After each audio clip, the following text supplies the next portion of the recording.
All right, guys, we're on and rolling on to season 4, as you know, episode 67 now. I have a great guest that I had the pleasure of meeting a couple weekends ago at our friend Payam's wedding and send-off picnic. And we had a delightful conversation. We found out we had much more in common than we initially knew. His name is Mark Movagh, and he's here joining me all the way from Chicago. Welcome to Podcast, Mark. How you doing? Thank you very much, Pej. I'm doing good. Actually doing great. Very excited to be here. Oh, well, I appreciate you coming on. Yes, I'd love to give you the proper intro here. So Mark is a technologist by day. He spends his free time working with his friends, building communities founded on justice and love. I want to talk about that. That's great. And pursuing his love of the arts. Of course, we see the cello in the background and his guitar is hidden. He's shown me. Trained as a cellist, he also enjoys singing and playing guitar in a punk-inspired band in the suburbs of Chicago. And they're called Sonic Zombie. I love it. He studied literature in college, is an avid reader, is married, and has 4 mostly grown children who both keep him young and remind him frequently of how old he is. That's true. Oh man, what a blessing, huh? To have 4 basically adult kids in the house. Do they run? Are they running the house, or are they following the lead of the father? They are all out on their own. Oh wow! The youngest one just graduated high school and is going off to college. So we're kind of empty nesters now, me and my wife. And there you go. But yeah, they're all doing great. So can't complain. Well, and they're also we mentioned in our conversation back in West Virginia, you were talking about how some of them are into the arts. And Yes. One studied. Both. 2 of them are musicians. Right. One studied trumpet. The other one's a percussionist, and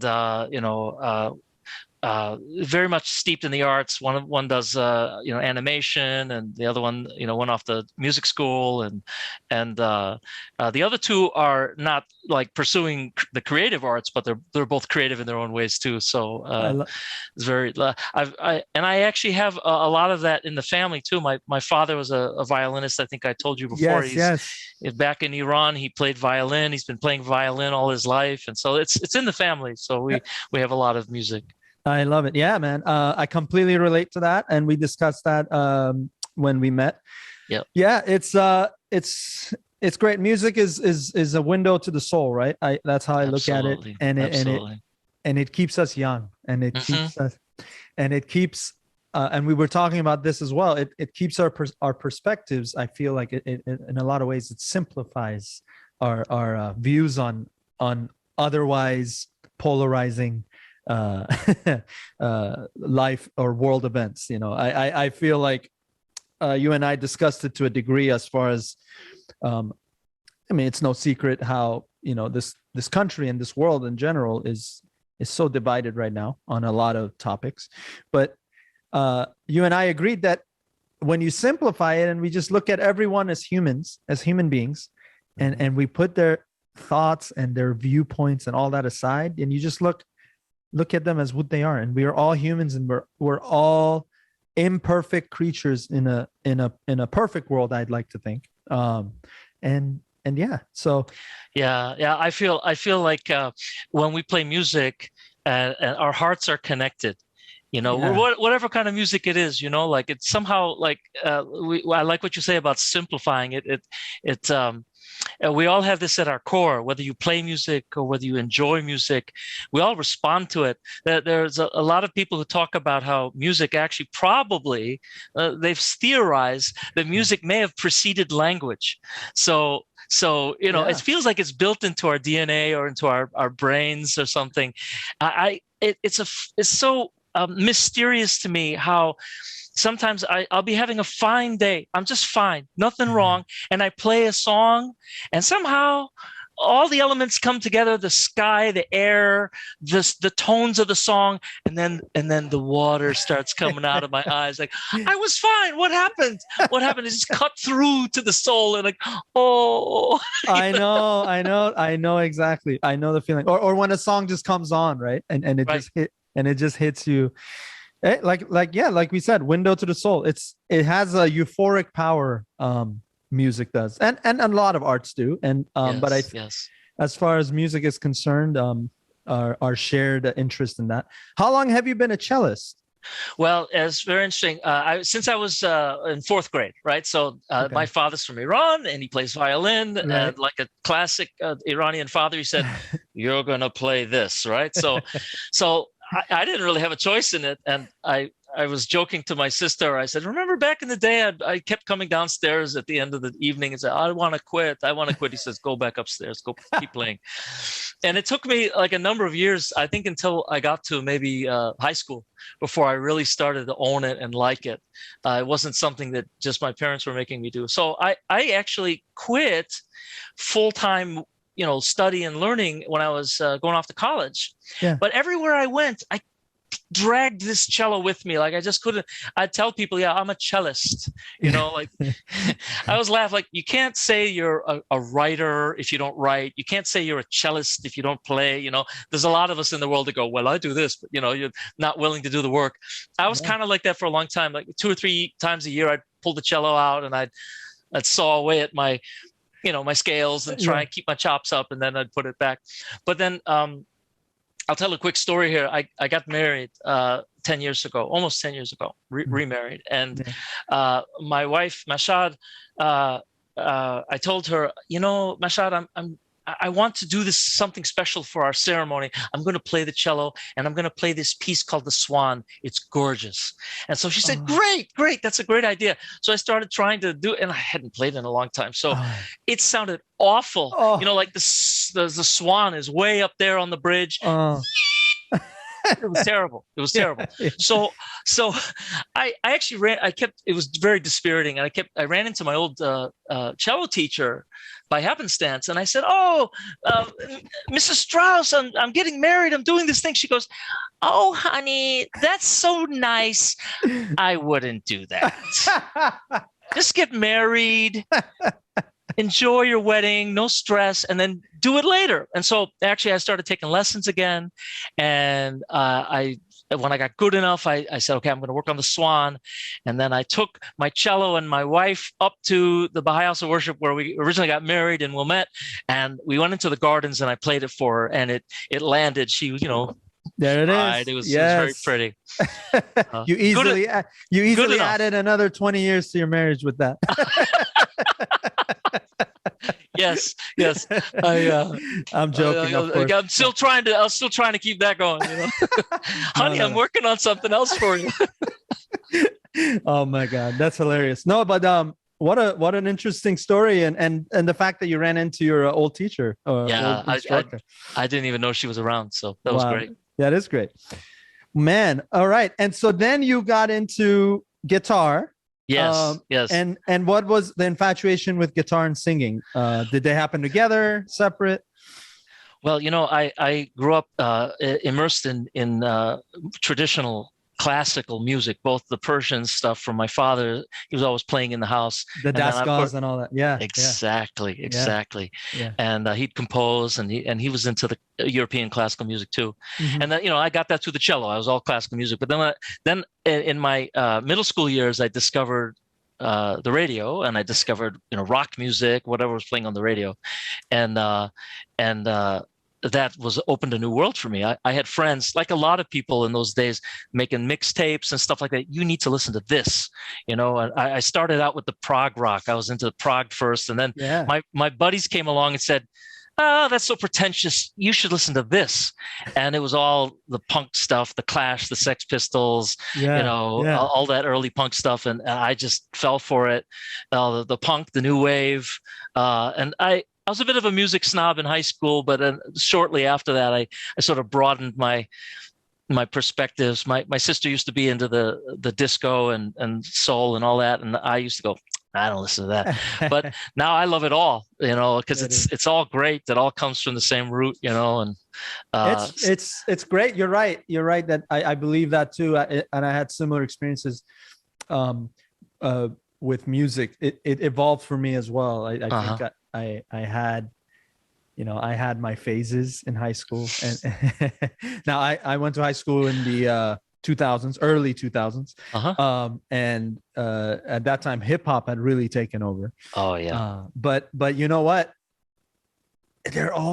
There's roots in all of these styles of music that now as an adult, I can see and be like, oh my God.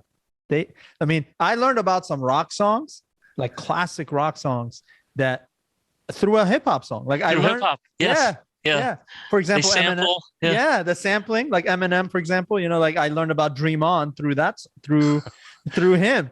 But then I discovered the original Dream On, and then I'm like, oh my God, this is equally as good, if not better. So yeah, you're right about that. So is that at what point was it when you started? Once you discovered rock, did you start playing the guitar? And my father, I have to go ask him. He's still around. He's almost 90, and I got to ask him this question. Like, yeah, he's wonderful. Look, he got me a guitar for my 16th birthday, and he knew, like, he was pushing me in this other direction, and he must have been paying attention. Yeah. Or maybe my mom was paying attention and said, Parviz, go buy him a guitar.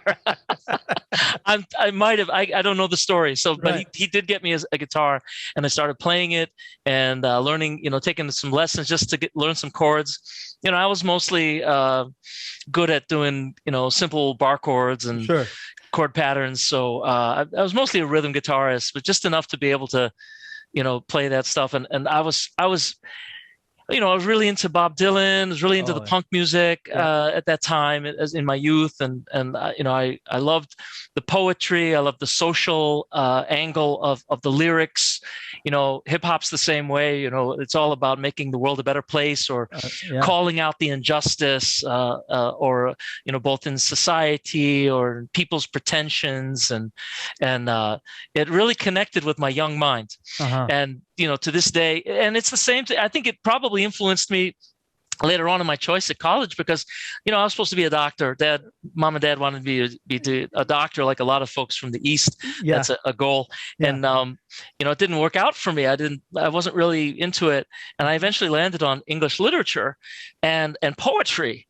And I think the music and the lyrics got me in that direction, just because that was a good foundation to be thinking about the meaning of things. And that's what the poetry does, is to question and to call out the beauty in the world. And it's so I was very inclined towards that when I was in college, and that's still with me. And that's so is your inspiration behind your lyrics does it mostly come from world peace and wanting justice for the world and all that? Is that the basis? Or that's where I come from, right? So our band is a democracy, right? And so, so I think, everyone brings something a little different to the band. And I think we tend to, in part because of our skill sets and because of, what we each bring to the band, it's a little bit on the cynical. And, we have a song called The Whore of Babylon, which we wrote originally. One of my colleagues brought the words to the band, and it was mostly about this. We bring our experiences to the words, and there was a kid that he met at, we were technologists, we're IT people, and there was some kid in there who was really dismissive of all these other people, and he was a privileged kid and entitled, and so we were talking about that entitlement in the lyrics, and all of the words sort of came out as a protest against this awful behavior. And this was well before our previous president's behavior. And when we look at the song now, it looks like we're actually talking about that guy, but we weren't talking about the guy. We're just talking about this kind of entitled person who thinks, everyone else is stupid. And, but everyone when they look at the words, they go, oh, it's a political song, huh? I said, well, not really. Right. But, it's fun. It's interesting. Cause first of all the links will be on here. Yes. And we will everyone check out Sonic Zombie. By the way, how did that name come about? Oh my goodness. So, we were just a bunch of friends who wanted to play music, right? So I remember our guitarist, when he turned 40, he said, oh man, I wish I was in a band when I was a kid, but we never got out of the garage.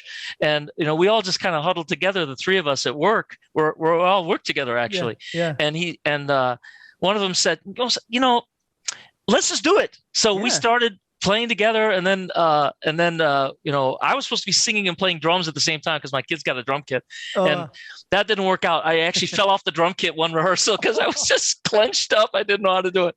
So they said, we got to get a drummer. So anyway, we had a friend who plays drums. He's a fireman, and we now rehearse at his space. And oh shoot! What was the question? I forgot. I was the Sonic Zombie. How the Sonic Zombie came out? So for like a year, we were just trying to gel as a band, come up with a sound. Yeah. We learned a lot of covers, like a lot of young bands do, and then we started writing our own songs. And all this while, we never had a name, and we couldn't agree on a name. And everyone was telling us you should do this, you should do that. We all had these. We have a long list of names that we came up with, like the guitarist wanted us to be Monster von Frankenstein. Another one of our nerdy friends from work said, oh, you should be the C Sharps, It was a very nerdy name. Yeah. And then I wanted to be Arrogant Desert Man and the Church of the Apocalypse, something like that. Wow, nobody liked that. But one day someone came up with Sonic Zombie, and all four of us yeah, sure. Yeah, that we all agreed. So we said, it's got to be that one. And now we kind of, when we're at rehearsals, we go, I wish we picked a different name, but we're kind of stuck with it. We bought the domain, It's, who cares? Hey, why not? The Beatles was a dumb name too. It was just a pun. So who cares, right? Exactly. Yeah, no, I 100%. Like, you guys make the name matter, right? That's the point. Yeah. Sonic Zombie, interesting. Sonic Zombie, like to me, when I hear Sonic Zombie, I mean, from a younger generation, I think of like the movie, like the Sonic game, the video game. Yes. Yes. I have a story. I'll tell you. Tell me, please. Well, we're just doing this for fun. And, we've played out in clubs, and we do this annual party every year in the backyard. And we talk about community building. We invite everyone we know to come and to play. It's a little festival, right? Uh-huh. And it just brings a huge crowd of people together. We grill, the kids jump in the bouncy house. It's great. Yeah.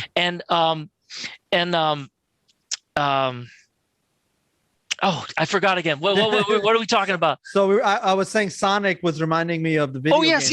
And so we don't. Right. Yeah. We don't actually expect anyone to listen to our music. It's hard to get traction. We love what we do. We really love what we do, and we're proud of what we do. But we know how it is. A real band, has to work at it constantly, and we're working people with families and this kind of stuff. But we just love this thing. Yeah. And recently, so we, how it is with Spotify. You get a few clicks here and there, and they pay you like 0.003 cents or something like that. Oh man! And so living large, exactly. So recently we got a couple dimes here and there from something. I said, what's going on? And our apparently these kids on TikTok. I don't have TikTok, but these kids on TikTok are using our songs in their little videos. And I couldn't figure it out. Like, how are they doing it? And I think Sonic the Hedgehog is the tie-in, because there was a Sonic the Hedgehog video called Sonic Zombie. And so if kids are looking for that content online, or maybe searching for the videos they want the music to Sonic Zombie, our music comes up. And so a couple of our songs are, this little boy is like doing little dance moves in front of the camera, and it's our song. Oh my God. Look at that. Hey, that's great. And in a way it's genius, because that name, it ended up being a bridge to a whole huge franchise. So there you go. That's right. It was delightful. It's the little ones that want our music. Yeah. Hey, it's all good. I am on TikTok frequently with my comedy content that I mentioned. So I'm going to look for that. I'm going to look for your music now. And maybe I'll post something with the music now. Oh, I'd be honored. Thank you. I'll tell the guys in the band. They say, "Oh, Pej wants to use our music."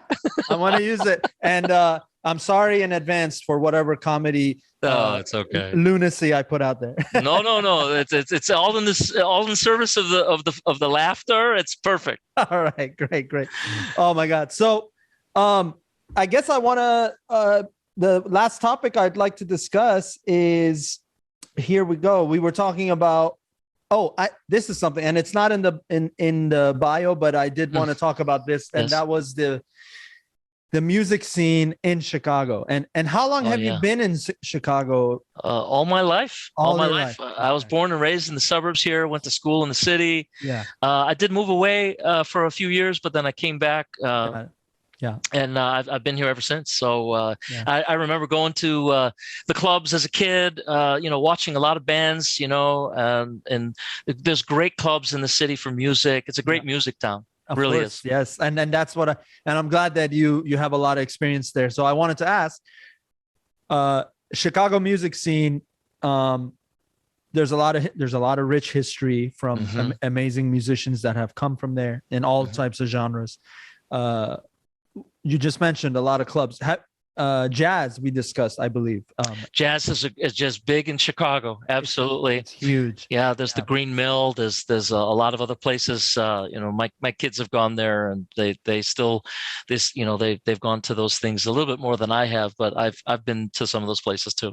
That's amazing. Have you noticed any major waves that are Chicago specific that music you feel has it has inspired the worldwide music or even nationwide? Not necessarily jazz, but just in your estimation. I know through my kids and some of my bandmates, their kids, there's a couple. There was a DIY scene in Chicago that was popular amongst our kids' generation a few years back. There was a band named Knee High that came out of that. Our drummer's son was in that, and they've gone on to other things. But so that was a thing that I don't know if it's still going. I know COVID kind of disrupted some stuff, but there was a lot of these shows that happened in DIY spaces. We actually attended one of those things. We played at one of those things. It was a lot of fun. It's just a house, you just show up in a house. Yeah. It's not a venue, but a bunch of bands play. And that's very DIY. It's very DIY. It was fun. I mean, there's that, that's probably still going on. And I know there's still a pretty good hip hop community here. A lot of people have come out of Chicago. There's a lot of good names that come out of Chicago. You go downtown. I work downtown for Lurie Children's Hospital, we're right there on very close to Michigan Avenue. That's that main business district, and where all the shopping happens. And there's always someone selling their CD. To the tourists, here's just give me $5 for this hip hop CD, and that hustle is real. Absolutely. Yep. And that's not just exclusive to Chicago. I've seen it in Maryland, growing up in Maryland, and I see it here in California. But it's actually, you're mentioning DIY. It reminded me, there was a movement in music in the 80s. It was called straight edge music, right? Straight edge. Yes. Now, people that listen to my content know that I'm straight edge as far as being alcohol and drug free and having all of that. But it didn't start from that. It didn't start as a movement for being a vice free, living a vice free life.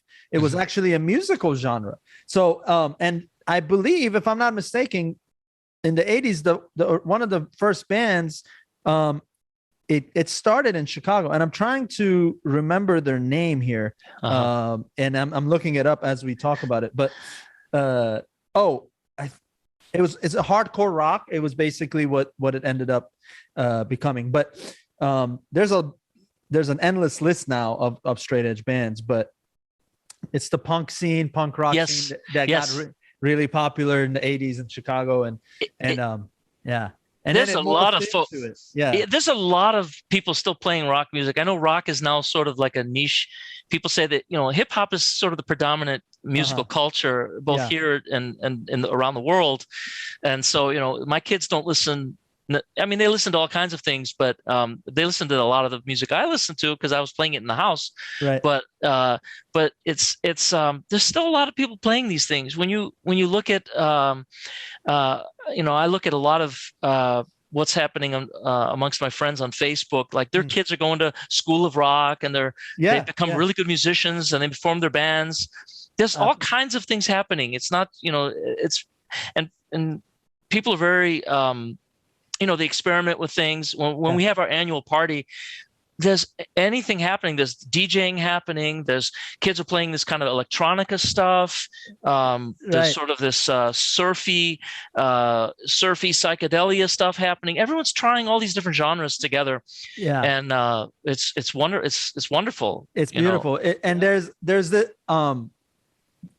growing up in music, and I'm still young relatively to most people in the music scene that I know, but a lot of my mentors have always said, like the ones that are wiser than me and older, they mentioned that music has a cycle. Like it goes through like a 10-year cycle. And then it comes back, which is like, and older ideas will resurface, right? And they become popularized again. And they're discussing not just a genre, but more specifically specific rhythms, specific like emphasis on the synchronization of a beat.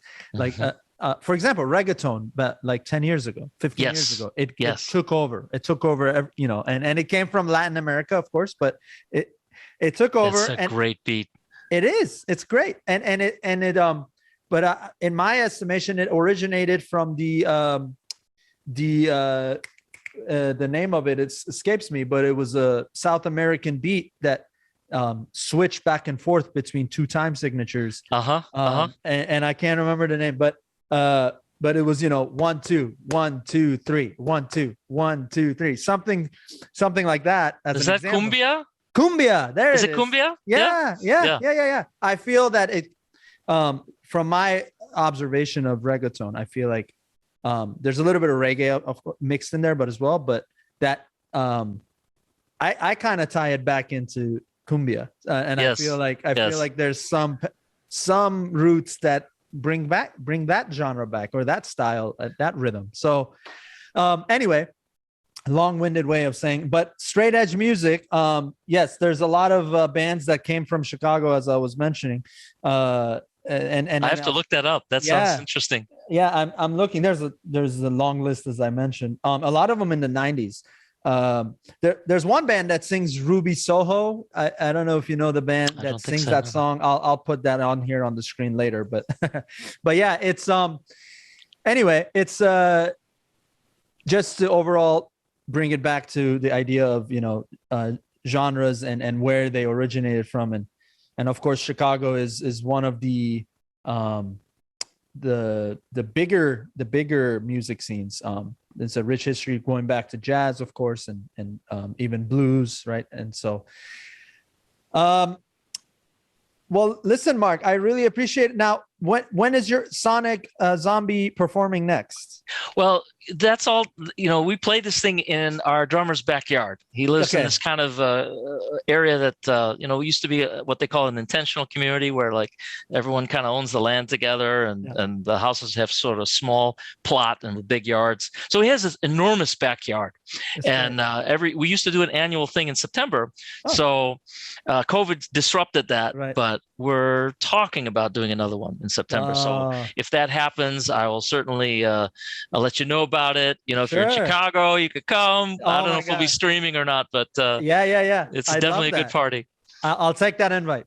Yes, our house is your house. Please come. I appreciate it. Thank you, Mark, so much. I know you guys have a website. Let me mention that real quick before we wrap up here. Thank you. soniczombie.com. Simple. Yes. And you have a Facebook page as well. All right. Yeah. And I'll have both of those up here on the screen and in the description. What about if you wanted to plug away any other channels you have, or if you want to mention anything, any other social media presence? No, that's it really. I think that's the main artistic thing that I'm involved in. I do try to play locally, but on my I'm hoping to get more involved in doing other things like improvising and playing bluegrass on the cello. I want to learn some new things, but currently that's mostly the band is what we do. And I love it. That's plenty, actually. We're just so busy all the time. We kind of, Ira Glass has this great thing that's on the internet from NPR's This American Life. He talks about how he has some advice for young creators, and he said he wished he knew this when he was starting. And it was this thing that he said: when you're making art, you have a very highly defined notion of what good is or what you want. You have very clear ambitions about what you want to achieve, and when you start making it, you know what you want, and your creativity, the things you produce, are here. And so as you go along, you start going, gosh, maybe I'm not that good, or maybe I don't have what it takes, or nobody maybe knows or appreciates what you're doing. And he said, in his experience, you just have to keep doing it. You have to get all that stuff out of the way till you get to the gold, till you get to the thing that you're good at, that clicks with other people. Then people start recognizing what you're doing. Yeah. And I think for us, we kind of had all these ambitions and musical interests and desires, and we only have so much time to get together and rehearse and practice. So, so we just have to do this for the love of it and for the community that it brings together. We have to sort of, we know that we're not going to be out there touring or doing anything like that. But what we've learned is that it's a focal point to bring people together. You said in my bio there, I mentioned something about, bringing community together. And that's one of many ways. People love it. And they come for us because it's our party, but the kids are there. Yeah. And they're actually doing really interesting things. Like, that's what I'm there for. I'm there to hear what they're doing, because it's just so interesting. And, I'm grateful that they show up. So I love that. There's no better motivator than community, than getting people together. I mean, I would 100% be playing or practicing just for that alone. So that's good. It's and fun. and that's a great advice. Keep doing it. Anybody that's in the creative arts or in any field that you love, ignore all the noise. There's a lot of noise. There's always noise, internal and external. Exactly. In a way, it's tunnel vision, right? Without it being tunnel vision, you're focused on your goal, and you just get better every day. Every day is a victory. The fact that we wake up is a victory, Yes, it is. So we have to just keep grinding. And it doesn't matter how old you are, whatever age you're at, it's not relevant. That's right. That's right. So we're all in our 50s, and we're having a great time. So love that. It's great. There's no excuse for anybody. There's no excuse. It's just do it for the love, and that's what you guys are doing. So that's beautiful, Mark. I really appreciate your time and coming on Fumble Podcast. Thank you. Of course. Thank you, guys. Please visit soniczombie.com, I believe. Yes, that's right. Yep, that's soniczombie.com, and check out their music. And you guys are on Spotify, you said? We're on all the platforms. All the platforms. Yeah, and you could download it for free. You can give us 10 cents, whatever you want. I love it. And on TikTok, they're on TikTok, guys. On TikTok, that's right. Well, Mark, thank you so much. This has been episode 67. Woohoo! Fumble Podcast. Thank you. I'm your host, Pej. You can find me on all my comedy content online. So Snapchat, TikTok, Instagram, and my YouTube channel, of course. Hit that subscribe button and make sure you follow me and all the other ones. I'm PejTheManiac on there. This has been episode 67. Mark, it's been a pleasure. Pleasure, Pej. Thank you so much. Thank you so much. And I'll see everybody on the next episode.